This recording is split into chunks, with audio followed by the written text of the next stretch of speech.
साथ में ही गृह मंत्री से कुछ सवाल भी करेंगे। श्रीमती फूलन देवी की हत्या के लेकर के बड़े नए सवाल खड़े हुए हैं, क्योंकि अहम सवाल ये सबसे बड़ा हो गया है जनप्रतिनिधियों के लिए और सारी जनता के लिए और नागरिकों के लिए कि फूलन देवी या कोई डकैत या अपराधी जब तक बेहड़ में है वो पूरी तरह सुरक्षित है, और बेहड़ के बाद वो असुरक्षित है। इस हत्या के बाद ये साबित हो गया। और क्यों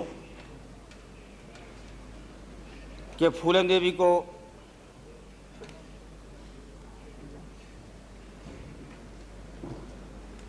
जिस तरह से हत्या का शिकार किया गया है, एक सबसे बड़ा महत्वपूर्ण सुरक्षित स्थान वीवीआईपी कह सकते हैं, वहाँ पर निवास स्थान,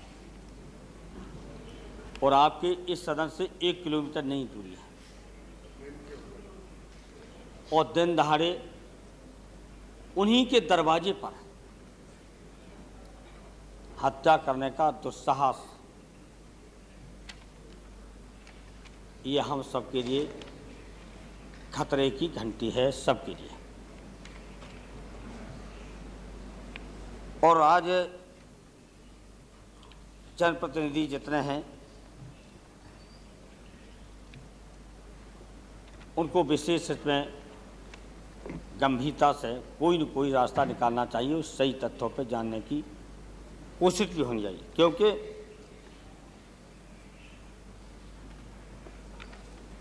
जो सुरक्षा के मापदंड हैं गृह मंत्री जी, ये क्या है ये बताना चाहिए स्पष्ट। क्या केवल जिला प्रशासन, पुलिस या जिलाधिकारी, या केवल आपकी खुफिया या इंटेलिजेंस जो है वही है, उसी पर छोड़ा प्रतिनिधियों की सुरक्षा को मैं अच्छा नहीं समझता हूँ। एक है सरकार की और नेताओं की व्यवहारिक समझ भी होनी चाहिए, लेकिन पूरी की पूरी पुलिस या जिला प्रशासन या इंटेलिजेंस पर छोड़ना प्रतिनिधियों की सुरक्षा का कोई मतलब नहीं, जिसके माध्यम से आप समीक्षा कराते हैं। वो आपकी नज़र देख करके, सरकार की दृष्टि देख करके ही रिपोर्ट भेजते हैं। मुझे मालूम है, उसे हम नहीं जाना चाहते, कई ऐसी घटना हैं। अगर गृह मंत्री जी कभी भी समय दें तो हम उनको ऐसे उदाहरण दे सकते हैं कि आपकी आईबी, आपकी इंटेलिजेंस किस तरह से रिपोर्ट देती है, गलत रिपोर्ट देती है। मैं यहीं पे दे सकता हूँ कि गृह मंत्री जी को सुरक्षा के बारे में आईबी ने सुरक्षा के बारे में लिखा, और जेड कैटेगरी की सुरक्षा मुझे दी गई थी, और सरकार बदलते ही और आपके गृह मंत्री बनते ही वो उसी दिन हटा ली गई। उसके बराबर मैं आपको और सरकार को और होम मिनिस्टर साहब को और गृह मंत्री जी को और उत्तर प्रदेश के होम सेक्रेटरी को बराबर लिखता रहा, लेकिन किसी ने नहीं सुनी है। और आज भी रिपोर्ट आपके पास है, आपको मैंने लिखा है, उस पर गौर कर ले। ये साबुत है इस बात का कि आपने सांसदों की अनदेखी की है और सत्ता का दुरुपयोग करके सत्ता के लोगों को सुरक्षा का काम किया है। बढ़ाना। मैं अध्यक्ष महोदय गृह मंत्री से पूछा चाहूँगा कि तमाम समाचार पत्रों में खबरें आ रही हैं कि उग्रवादी, आतंकवादी गृह मंत्री पर हमला करने वाले हैं, उनकी जान लेने वाले हैं, उनकी हत्या करने के षड्यंत्र किए जा रहे हैं और किए गए। तो क्या गृह मंत्री जी आप जब अपने पद से कभी हट जाएंगे तो आपकी ये खतरे टल जाएंगे? मैं पूछा चाहूँगा, जब आप उत्तर दें तो इस बात का भी उत्तर आना चाहिए, क्योंकि ये मापदंड आपने निर्धारित किए हैं, क्या इस आधार पर नहीं किए गए हैं? दूसरी बात, जहाँ तक ये फूलन देवी का सवाल है कि वो अपने पारिवारिक जीवन से भी अत्याचार, अन्याय की शिकार है। उसका अनमेल विवाह, अपहरण, और अपहरण के बाद गांव में पूरा नंगा घुमाया जाना और डकैतों ने बाकायदा उस इलाके के डकैतों ने जबरदस्ती पकड़ के अपने गिरोह में शामिल करना। और अध्यक्ष महोदय, ये घटना इटावा जनपद की ही है सब। जहाँ तक इटावा जनपद का सवाल है, अजीतल के गांव रामनगर है, उसी गांव का एक डकैत अपने गांव में ले आया था। लेकिन ये समझ लेना कि इटावा को बहुत बदनाम किया जाता है, ये भी ध्यान में रखना चाहिए। इटावा में डकैत पैदा नहीं होते हैं। इटावा में छिपने का सबसे बड़ा सुरक्षित स्थान है क्वारी, चम्बल और जमरा का तीनों का जो रिवांश या बेड़ हैं, उसकी वजह से सब आकर के वहीं छिपते वहीं रहते हैं। और उसी की वजह से आज कुछ डकैत पनप गए हैं इटावा के अंदर भी, उसी सुरक्षित स्थान के कारण, उनके संपर्क में आने के कारण। तो इसलिए हम जानते हैं कि उस जमाने में वो घटनाएं हुई हैं कि फूलन देवी को नाम पर लेकर के उनकी जाति विशेष के कितने लोगों की, निर्दोषों की हत्या की गई है और कितने मौक़ों पर हम पहुँचे हैं खुद स्वयं। इटावा जनपद में हुई, बगल में भी हुई और भी जिलों में हुई। लेकिन उसे इतना अत्याचार जुर्म झेला अध्यक्ष महोदय, उसके बाद भी बहुत सारी महिलाएं भाव होकर के आत्महत्या कर लेती, उसने आत्महत्या नहीं की और इस अन्याय के खिलाफ लड़ने की कोशिश की। और आज इस देश के गरीब, पिछड़े, चाहे किसी जात के सामूहिक महिलाएं इस हिंदुस्तान की हैं, जो पुरुष के अपने ही पुरुषों के शोषण करने वाले ने उनकी एक ताकत बन गई थी। और अफसोस के साथ कहना पड़ रहा है कि फूलन देवी पे बहुत बड़ी कहानियां लिखी गई, किताबें लिखी गई, फिल्म बनाई गई, लेकिन उसको हमेशा कुख्यात डकैत कहा गया। कभी भी समाज ने सम्मान नहीं दिया। जिस समय नंगा किया गया, बलात्कार हुआ, अपहरण हुआ, कोई समाज खड़ा नहीं हुआ।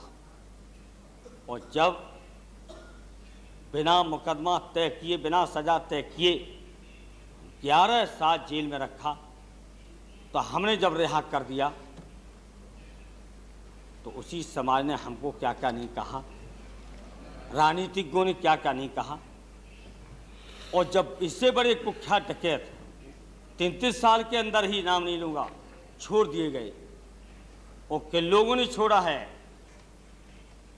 और किन लोगों ने सरेंडर करवाया है, उनकी आलोचना एक शब्द भी नहीं, तारीफ की गई है इस हिंदुस्तान के मीडिया ने और हिंदुस्तान के राजनीतिज्ञों ने और इसी समाज ने। इस पर विचार करना पड़ेगा। और दुख के साथ कहना चाहता हूं कि कितने हम पर हमले हुए, जब एक अबला और 11 साल बिना मुकदमा, बिना सजा तय किए 11 साल जेल में।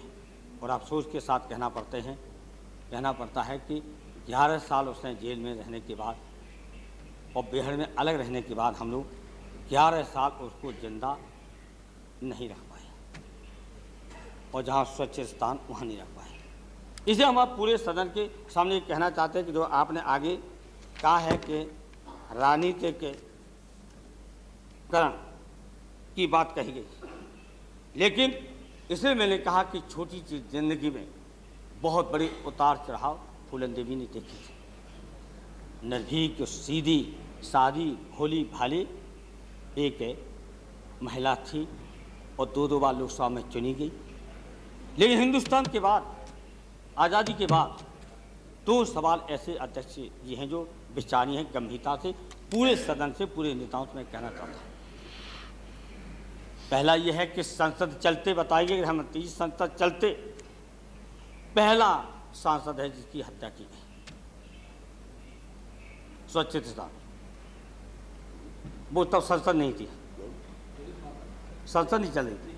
अच्छा, तो हो सकता, हम भूल को हो सकता, तो 2 हो गए। हाँ, हम समझे संसद के न चलने पर चलिए हो जाए, ठीक है, माखन लाल माखन। लेकिन एक सवाल जरूर है आज़ादी के बाद कि पहला सांसद है जिसको राष्ट्रीय सम्मान नहीं, जो राजकीय सम्मान नहीं दिया गया।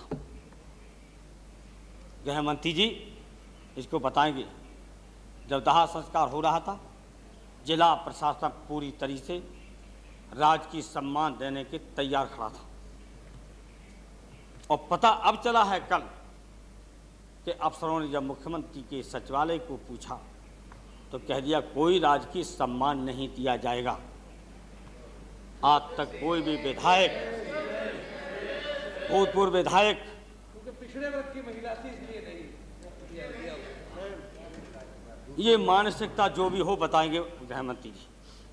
क्या आपकी राज्य के अलावा कहीं हिंदुस्तान में ऐसा हुआ है भूतपूर्व विधायक, भूतपूर्व मंत्री, वर्तमान विधायक जिनको राजकीय सम्मान के साथ हमने स्वयं दाह संस्कार किया है? ये पहली घटना है आज़ादी के बाद, जो कि उत्तर प्रदेश की सरकार, और हम नहीं कह सकते मुख्यमंत्री ने क्या किया हो, मुख्यमंत्री के सच है कि गलत है, और ये अपनी जानकारी निजी तौर पर पता लगाई। फिर सरकार को पूछे क्या जिला प्रशासन वहाँ तैयार नहीं था, क्या तख्त नहीं पड़ा? तो मैंने पता लगाया कि तख्त अलग से क्यों पड़ा जहाँ दाह संस्कार हो रहा है। तब वहाँ के लोगों ने बताया कि जिला प्रशासन तैयार है कि यहाँ जगह कम है गंगा किनारे, यहाँ से राजकीय सम्मान दिया जाएगा, इसके लिए रखा गया। और वो रखा गया था 1 बजे ही रख दिया गया था, और उसके बाद मना कर दिया। आप पता लगाएंगे, उत्तर मिला हो, उत्तर में आप बताएंगे कैसा क्यों हुआ है। और ये सारी जानकारी अपनी तरीके से देखिए। सरकार का वो आप मत बना लीजिए कि लेखपाल जो रिपोर्ट देता है, भाई सरकारें कभी कभी दे देती थी, उत्तर प्रदेश के अंदर मैं मुख्यमंत्री जाता हूँ, जो लेखपाल ने दे दी, और जो मुंशी बैठता है थानेदार के, वह थानेदार भी नहीं, मुंशी रिपोर्ट लिख देता था, वही गृह मंत्री तक दे देता है, वही बोलता है भाषा। ये नहीं होना चाहिए, आपको असलियत जानकारी रखना चाहिए। और इस तरह से जहाँ तक सुरक्षा का सवाल है, हम आपसे कभी उम्मीद नहीं करते थे कि आपको या आपके अधिकारी इतनी गलत रिपोर्ट आपको दे देंगे और आप यहाँ पढ़ देंगे। तो जो सुरक्षा मिली थी लगातार, वो फूलन देवी को मिलती थी, ऐसा नहीं है। आप बताएं, फूलन देवी को 94 से लेकर के 97 तक, लगभग 7 जुलाई तक, एक सब इंस्पेक्टर, 2 हवलदार, 8 कांस्टेबल और 1 जिप्सी सुरक्षा में फूलन देवी की रही। और आपने रिपोर्ट दी कि जो बराबर था वही है। और इसके बाद इसी लोकसभा के अंदर विरोध हुआ है, कार्रवाई से उपाध्यक्ष महोदय निकाल दिया गया है। वहाँ से खड़े होकर फूलन देवी ने कहा था अगर उस सदस्य होंगे जिनको अगर हमारी हत्या हो गई, मैं नाम नहीं ले सकता हूँ कि ये नेता जिम्मेदार होगा, इसकी सरकार है। सब अगर उस समय के जितने सदस्य होंगे उनको याद होगा, आप अगर सदन में बैठे हो तो आपको भी याद होगा। ये कहा गया था, और कहा गया था कि हम आत्महत्या कर लेंगे जाके उन्हीं के घर पे। आपको मैं सुरक्षित नहीं हूँ, ये कहना कि सुरक्षा नहीं मांगी। मुख्यमंत्री आपका इस तरह से मुख्यमंत्री के पद पर रह करके इतना झूठ प्रचार पूरे देश के अंदर दिल्ली में बैठ के कर रहा, और ये कह करके सुरक्षा मांगी, और सुरक्षा का आदेश जिला प्रशासन मिर्जापुर ने दे दिया कि 25% निजी खर्च देना पड़ेगा। फूलन देवी ने कहा मेरे पास गाड़ी नहीं, गाड़ी मैंने समाजवादी पार्टी से दिया जो मिर्जापुर में चल रही है, आप जांच करा लीजिए कि समाजवादी पार्टी की गाड़ी है, मैं 25% निजी खर्चा कहाँ से देंगे। उसके बाद कहा कि निजी खर्चा पे हम नहीं ले सकते, तो मुझे निजी दे दीजिए लाइसेंस हथियार। और जाकर के तब मांगा कलेक्टर संत कबीरनगर से, रविदास नगर, और वहाँ की कलेक्टर एसपी का बयान है समाचार पत्रों में, हम फूलन देवी को लाइसेंस नहीं दे सकते। लगाइए पता, लगाइए 25% पे आदेश हुआ कि नहीं हुआ। फूलन देवी का पता लगाएं, घर पे है वो ऑर्डर की कॉपियाँ कहाँ हैं। ये कहना पूरे देश के अंदर मुख्यमंत्री क्या कभी सोचा, और सच्चा अगर नहीं मांगी है तो आपने स्वच्छता की समीक्षा क्या की है। अगर स्वच्छता नहीं मांगी तो कोई जरूरी नहीं स्वच्छता मांगे। चंद्रशेखर जी स्वच्छता के लिए दरखास्त कभी नहीं दे सकते, मुझे मालूम है। आप समीक्षा करेंगे और आप मेरी बात से लेंगे तो मैं सच्चा कभी आपसे नहीं मांगूंगा। और वरना मुजफ्फरनगर में जा पता लगा लो, मुजफ्फरनगर में जो पकड़ा गया था उग्रवादी, सबसे बड़ा पाकिस्तान का, जिसको आपके विदेश मंत्री जहाज में बैठाल के ले गए, उसका बयान था कि मुलायम सिंह के लड़के अपना हत्या करना चाहते थे। और क्यों? कि ध्रुवलाल यादव उनका रिश्तेदार था जिसने विदेशी नागरिकों को सहारनपुर से छुड़ाया था। क्या समीक्षा करते आपकी? ये कि हमने कहा है, ये बयान उसी को तो आप ले गए कांधार बैठाल करके। लेकिन आप जब वापस ले लेंगे कभी भी सच्चा नहीं मांग सकते हम जैसे लोग। जनता सच्चा करें तो समीक्षा क्या करते आप? और फिर उसके बाद गृह फूलन देवी मिली आकर के उत्तर प्रदेश के गृह सचिवालय से, अखबारों में है उत्तर प्रदेश के, निकलवा लीजिए आप जाके। हम ज़्यादा अखबारों को दिखावा, उससे ज़्यादा भाषण नहीं देते हैं, दिखवाइए। वहाँ मिली और मुख्यमंत्री के सचिवालय में मिली। एक अफसर ने कहा कि मैडम निजी खर्चा देना पड़ेगा, मैं कोशिश करूँगा 25% के बजाय कम हो जाए। अभी ज़्यादा 20-25 दिन पहले, वो भी अखबारों में है। और ये कह देना कि स्वच्छता व्यवस्था मांगी नहीं। आपकी दिल्ली में लाइसेंस मांगा है तो मैं यहाँ रहती हूँ अब तो यहीं, और दिल्ली की पुलिस का बयान आ गया कि मैंने फूलन देवी को लाइसेंस नहीं दिया। दिल्ली की पुलिस का भी बयान आ गया। फिर किस आधार पर आपकी सरकार और किस आधार पर मुख्यमंत्री लखनऊ में बयान देने के लिए आता है, केवल बैठता है और केवल इसी बयान को देने के लिए मुख्यमंत्री दिल्ली आता है इसी बात और धरने से कहता है आपकी राशि का कार्य मेरे आया है वहाँ। मैं समाजवादी पार्टी के कहने पर कभी पुनः समीक्षा करने के लिए तैयार नहीं हूँ। इस तरह की बयानबाजी है। कौन है माई का लाल? आपका मुख्यमंत्री ही माई का लाल है और हम सब तो किसके लाल हैं पता नहीं मामूली बात नहीं। गुस्से में इस तरह का चुनौती भरा बयान मुख्यमंत्री का सरकार में बैठे, और फिर आप हमारे प्रवक्ता या महासचिव या किसी प्रधानमंत्री आप गुस्सा हो जाए। गृहमंत्री जी, हमारी गुस्सा आपका कुछ भी नहीं बिगाड़ सकती है। प्रधानमंत्री जी भी अगर सुनते हो तो सुन लें, उन पर मेरी गुस्सा कुछ नहीं बिगाड़ सकती। मैं गुस्सा यहाँ हो जाऊँगा, आपका कुछ बिगाड़ने वाला नहीं। और गृहमंत्री जी, अगर आप गुस्सा हम पर हो गए तो हो सकता है लोकसभा के गेट के बाहर ही हम जिंदा अपने घर तक न पहुँचे। ये अंतर है, ये दिमाग में रखना पड़ेगा सरकार को कि हमारी गुस्सा में सरकार में बैठे लोगों की गुस्सा में अंतर होता है। आपकी गुस्सा तो सबको सर्वनाश कर देगी, नुकसान कर देगी। अगर हमारा कोई बयान दे देगा साथी तो उसके इतना गुस्सा प्रधानमंत्री और गृहमंत्री करेंगे। होना चाहिए था प्रधानमंत्री जी को गुस्सा दिखाया उन्होंने, आपने नहीं दिखाया। अभी आपने तो नहीं दिखाया मैं, लेकिन आप गुस्सा हैं, जो खबर है मेरी। तो आप सबने जब गुस्सा जान जाएंगे लोग कि प्रधानमंत्री जी और गृहमंत्री जी दोनों गुस्सा हो गए हैं अमर सिंह पर या मुलायम सिंह पर, तो हम जनता कहाँ से बच जाएंगे? तो उनको मौका मिल ही जाएगा। ये हो रहा है और इसी का परिणाम है फूलन देवी की हत्या, इसी का परिणाम है। और फिर आप कहते हो हम सहमत पूरी तरह से। अपराधी के राजनीतिकरण पर मन ले जाइए, अगर ले जाते हो तो आप पर ही जवाब नहीं, और अगर जवाब है तो इसको कभी भी कानून बना करके अपराधीकरण की अगर बात करते, मैं सहमत कभी नहीं हुआ। और मैं दावा करता हूं आप गृहमंत्री पद से हट जाइए और आपके खिलाफ गाजियाबाद मेरठ में रपट दिखा करके आपकी सजा करा सकते। ये जमाना आ गया, आप डिस्क्वालीफाई होंगे चुनाव लड़ने से, ये मैं गारंटी करता हूं। और मैं जानबूझ के कहता हूं आप हटिए गृहमंत्री पर, हम रिपोर्ट भी लिखवा दूंगा और आप कितनी कोशिश कर लेना, ऐसा मौका आ गया है कि सजा करा देंगे। ये स्थिति है, इसे सभी दलों को बैठ करके करना चाहिए। सभी दलों को प्रतिज्ञा करना चाहिए कि अपराधी को हम टिकट नहीं देंगे। और फिर आप मत कहिए, मेरा दुर्भाग्य है कि 1991 में हिंदुस्तान का सबसे बड़ा कुख्यात डकैत मेरे खिलाफ लड़ा था आपकी पार्टी से, तहसीलदार आपकी पार्टी का उम्मीदवार था। और मेरा दुर्भाग्य है कि 1996 में 2 भाई थे अपराधी, मैं नहीं जानता था। मैं सच आपके सामने में व्यक्त करता हूँ, बड़ा भाई आए मैं तुझे टिकट नहीं दे सकता हूँ, तेरे छोटे भाई को दे सकता हूँ। मुझे पता नहीं था छोटा भाई भला होगा, पता चला 53 केस हत्या और डकैती बलात्कार के।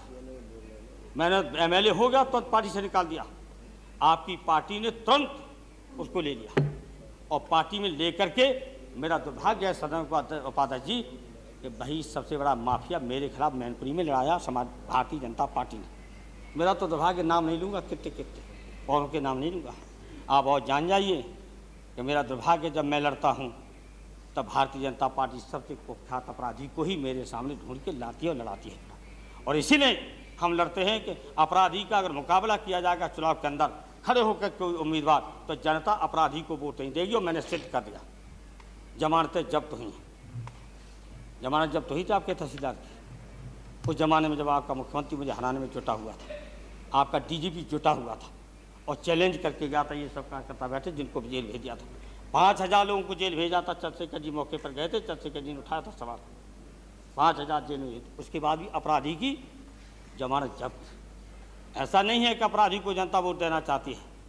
इसलिए आप ये सवाल हैं और आज हम कहना चाहते हैं कि इस देश की जो वंचित समाज था, जो गरीब समाज था, उसकी इतिहास पढ़िए और पूरे हिंदुस्तान की महिलाएं जो शोषित हैं पुरुषों के माध्यम से, उनकी एक ताकत बन करके फूलन देवी आई थी। लेकिन आपकी उत्तर प्रदेश की सरकार की लापरवाही या जानबूझ करके उसकी सच्चा वापस ली गई हो या न दी गई हो जानबूझ करके, आपकी सरकार केंद्रीय सरकार ने भी शायद पूरी तरह से ध्यान नहीं दिया है। इसके लिए इस जिम्मेदारी से आपकी सरकार नहीं बच सकती है कि जहाँ स्वच्छित स्थान है, सबसे स्वच्छित स्थान है जहाँ पर फूलन देवी की हत्या हो। और आप राष्ट्रपति भवन, संसद, निर्वाचन कार्यालय, पंजाब नेशनल बैंक, आपके मुख्यमंत्री और उत्तर प्रदेश और फूलन देवी की एक दीवार आप नहीं जा सकते, तस्वीर मंगा ली, एक दीवार गार्ड लगी हुई है। अगर आप निकल के मैं यहाँ निकला हूँ, गया था उनके घर और जानबूझ के गया था कि घर से भी संवेदना व्यक्त कर देंगे और देख भी लेंगे, तो गार्ड लगी है और गार्ड लगते हुए भी तुरंत भाग गए। अब ये सवाल आ रहे हैं, जल्दी से जल्दी हम चाहते हैं कि जांच पूरी हो, जिससे सामान्य स्थिति हो, जांच जल्दी पूरी हो। अब आज फिर अखबार में सच है गलत ये छपा कि मुख्य जो पकड़ा गया था पहले दिन, वो 18 से लेकर 25 तक जेल में था, 26 तक जेल में था। अब क्या सच है क्या गलत है, ये तो आपके ही पास रिपोर्ट हो सकती है। मेरे पास रिकॉर्ड कहाँ, रिकॉर्ड तो इनके पास होगा सब, हम तो अखबार में पढ़ा। अब ये अगर है तो गुलती और उलझ जाएगी। हमारा कोई राजनीतिक लाभ उठाने का नहीं है फूलन देवी से, और न कभी उठाया। और आपको विश्वास दिलाते हैं और आपके सदन में कहते हैं कि सत्ता में आने में चाहे कितनी देर लगे, लेकिन इस तरह के हथकंडा मुलायम सिंह कभी नहीं उठा सकता। मुलायम सिंह जी, और राजनीति नहीं हम करना चाहते। अभी आप राजनीति की बात कहते, चुनाव आप बता दें चुनाव कब हो रहे, आप तो बोले मार्च में चुनाव, तो चुनाव क्या लाभ उठा लेंगे हम लोग। आपका मुख्यमंत्री कहता चुनाव, रोजाना धमकी दे रहा, सरकार बनाएंगे चाहे कुछ हो जाए, क्या करोगे चाहे कुछ जाए, ये हालत है। और इसलिए आज जब हम लोगों पर मुख्यमंत्री नाराज, गृह मंत्री नाराज, प्रधानमंत्री नाराज अगर हो जाता है तो किसी सांसद पर हो जाएगा तो वो तो जिंदा बचेंगे नहीं। इसे गुस्से में बात कर रहे हैं, बातचीत नहीं कर रहे। राजनीति हम फूलन देवी पर नहीं कर सकते। फूलन देवी को जब मैंने लिया था और एक महिला थी, उसकी कोई जबान नहीं थी, उसकी कोई सिफारिश नहीं थी, उसका कोई पहलूकार नहीं था। और बड़े बड़े डकैत थे, उनके बड़े बड़े पहलूकार थे, दिल्ली के मंत्री थे, प्रदेशों के मंत्री थे, मुख्यमंत्रियों की सहानुभूति थी। इसी वजह 33 साल में निकाल दिए गए। और इसलिए हमने जब ये रिहा किया है तो हम जानते हैं कि मुझे उस वक्त वोट का कितना नुकसान हुआ है, हमें पता है। एक वर्ग विशेष हमारी पार्टी के अंदर होते हुए अकेला खड़ा रह गया था, मेरा साथ रहा, अब भी साथ है, लेकिन पूरा का पूरा समाज जो हमारी पार्टी के साथ था वो पार्टी छोड़ गया है। और उसका लाभ अगर उठाया है प्रचार करके तो और किसी ने उठाया, आपके लोग भी उठा सकते, हम ये नहीं कह सकते, उठाया है। जब जब चुनाव हुआ तो उठाया है। कानपुर की हालत हमारी ये रही नहीं रही है, कभी रिकॉर्ड देख लीजिए, फूलन देवी को रिहा करने के बाद हमारे कानपुर की स्थिति राजनीति में हार जीत की क्या हुई है, तो लाभ कहाँ मैंने उठाया? हम लाभ नहीं उठाएंगे कभी भी, लाभ से लाभ उठाने वाले हम लोग नहीं हैं। लेकिन सच्चाई आना चाहिए, और क्रोध में गृहमंत्री फिर मैं कह रहा हूँ कि हम अगर इस्तीफा मांग लें या कोई शब्द हो तो उसके लिए अमर सिंह पर इतना गुस्सा दिखाएंगे आपके साथी, आपके सरकार के लोग मुझसे भी कहेंगे, मैं नाम नहीं रहा, मुझसे कहते हैं। तो मैंने कहा गुस्सा अंतर है, हम कहें गुस्सा के अलावा मेरे पास है क्या? आज आप पे सब कुछ है, तो हम गुस्सा भी नहीं, मारेंगे भी, रोने भी नहीं देंगे, जो गांव का आदमी कहता है। यह हालत हो रही है आपकी सरकार की। Mulayam Singh ji please now. गृह मंत्री जवाब दे दें। मुलायम सिंह जी प्लीज। सदस्य की हत्या हो गई और हत्यारे जो है दिल्ली की सीमा के बाहर चले गए और पकड़े नहीं गए, इसलिए कहा चुल्लू भर पानी में डूब मरिए। सरकार डूब के मरना चाहिए, हो गई। और अब भी कह रहा हूं उपाध्यक्ष महोदय, इस सुरक्षित स्थान पर फूलन देवी की हत्या हो जाना, इस सरकार को चुल्लू भर पानी में डूबना चाहिए। लेकिन इस तरह से हम पूरे सदन से कह रहा हूं कि जब जब किसी सांसद की प्रतिनिधि की हत्या हुई है या मुसीबत आई है, तो पूरा सदन हम रहे हैं उत्तर प्रदेश के अंदर, एक बार नहीं। आप जरूर सीनियर हैं उम्र में, राजनीति हम बैच में आगे हैं। आप कब आए संसदीय उसमें? हम आगे हैं, आप शायद 70 के आसपास आए। एज में तो बड़े हैं, उम्र में बड़े हैं, लेकिन हम तो हो गए थे 67वीं विधायक। ऐसा नहीं है 77 में हो गए मिनिस्टर, आप थे यहाँ केंद्र मिनिस्टर। ऐसा नहीं है, दोनों हाउस को वहाँ पैसे भी थे। हमने देखा है कि अगर विधानसभा में किसी एमएलए पर मुसीबत हुई है तो पूरा सदन एक हुआ है। किसी लोकसभा का मेंबर मैं यहाँ देखता हूँ एक नहीं होते। आज किसी समाजवादी पार्टी के केवल सांसद का सवाल नहीं है, सारे जनप्रतिनिधियों का सवाल आज है, सारे नेताओं के सामने चुनौती खड़ी हो गई है कि इतने सुरक्षित वीआईपी स्थान पर हत्या हो, उसकी आलोचना भी बर्दाश्त नहीं कर सकते हैं। हम आपसे कहना चाहते हैं कि अगर हमारी आलोचना से अपनी सरकार को सुधार ले गए, आप अपनी मंत्रियों के आचरण को सुधार ले गए, मुख्यमंत्री का आचरण सुधार ले गए, तो उसका लाभ आपको होगा, हमको लाभ नहीं होगा। अगर आपने हमारी आलोचना का पालन करके ठीक से काम किया तो आपकी इमेज बन जाएगी। अब तो भड़की दोगे, धमकी दोगे, आपके सामने राशि का कर्मी धमकी देगा मुख्यमंत्री। हम सच्चा पर कभी नहीं करेंगे, और नहीं तो हम उदाहरण दे सकते हैं, जिसको सच्चा आपने दी है हमें एहतियात नहीं देना चाहिए, उसको खतरा हो सकता है, मना हम उधार दे देंगे कि आपने सच्चा उसकी क्या गुनी। और यहाँ के सांसदों के जिन पर बड़े बड़े खतरे हैं, उनसे कई गुनी आपकी पार्टी के भूतपूर्व प्रतिनिधि पर कई गुनी सच्चा है। और उत्तर प्रदेश के अंदर हमारी समाजवादी पार्टी और कुछ विपक्ष के लोगों की ज़्यादा हटाई गई है, दूसरों का प्रबंध किया गया है। हमारे भी हटाए गए हैं, हथियारों हटाए गए और भी हटाए गए। हम नहीं कहना चाहते, जब सारे आम लोग गरीब लोग हैं उनकी वो सचेत रहीं, तो मैं अपने निजी काम बातों को कह करके मैं कोई हल्की बात नहीं करना चाहता। इसलिए हम चाहते हैं कि आप बताएं, राजनीति आप बताएं कि अभी तक एक सच्चाई क्या है, कि अभी तक क्यों देर हो रही है। इसे कुछ सवाल हमने आपको पूछे हैं, पहले यही बता दिए कि गृहमंत्री पर हटने के बाद आपका ये खतरे हट जाएंगे जो आज हैं आपके सामने खतरे, पहले यही बता दिए, यही शुरू कर दीजिए। और तो सवाल हमने पूछे, यही शुरू कर दीजिए, इतनी हमें आपकी इजाज़त है। लेकिन अफसोस के साथ हम लोग बहुत दुखी हैं कि फूलन देवी एक लोकप्रिय हो गई थी। औरों के लिए तो हम बसें इकट्ठी करते, ट्रैक्टर इकट्ठे करते, तब जनता आती थी। उसके लिए कोई भीड़ की जरूरत नहीं थी, केवल लाउड स्पीकर से मुनादी कर दो, बड़े बड़े नेताओं की से बड़ा उसकी भीड़ होती थी। फिल्म स्टार को ले जाइए, एक बार भीड़ हो जाती है, दोबारा नहीं होती है, उसको बार बार ले जाइए, उतनी भीड़ बढ़ती जाती है। उसी क्षेत्र उसी इलाके में इतनी लोकप्रिय हो गई थी। जो अन्याय के खिलाफ लड़ना चाहती थी, उसे हम 11 साल तो बिना सज़ा के जेल में रख लिए, लेकिन 11 साल हम जिंदा नहीं रख सके। ये अफसोस हमारे है, हम लोगों को। मैं सोचता हूँ पूरे सदन को राजनीति से हट करके इस पर बाकायदा गंभीरता से विचार करना चाहिए सभी को। मुझे विश्वास है कि गृह मंत्री जी आलोचना को आलोचना को Please, Mr. Dr. Thomas. No, आलोचना को 2 जून 95 ना। को मायावती जी पर किसने हमला करवाया था, कृपया इसको भी बताने का कष्ट करें। अब ये तो आप इसको मुलायम सिंह जी, आप सवाल उठाओगे तो आपको इसका लाभ होने वाला नहीं। No, please. No, nothing will go on record आप except कर Mr. रहे हैं, एक बात Mulayam बता Singh. दें No, please, nothing will go on record except Mr.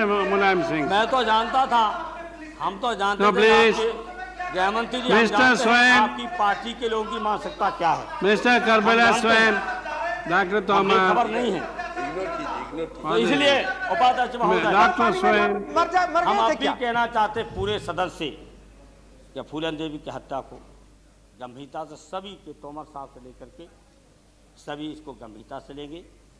और आज इस हत्या के बाद न हम और आप कोई सुरक्षित नहीं, पूरी दहशत है देश के अंदर। और इस सुरक्षा को वापस लेना और न देना, इससे सरकार की जवाबदेही है, चाहे दिल्ली सरकार हो चाहे उत्तर प्रदेश।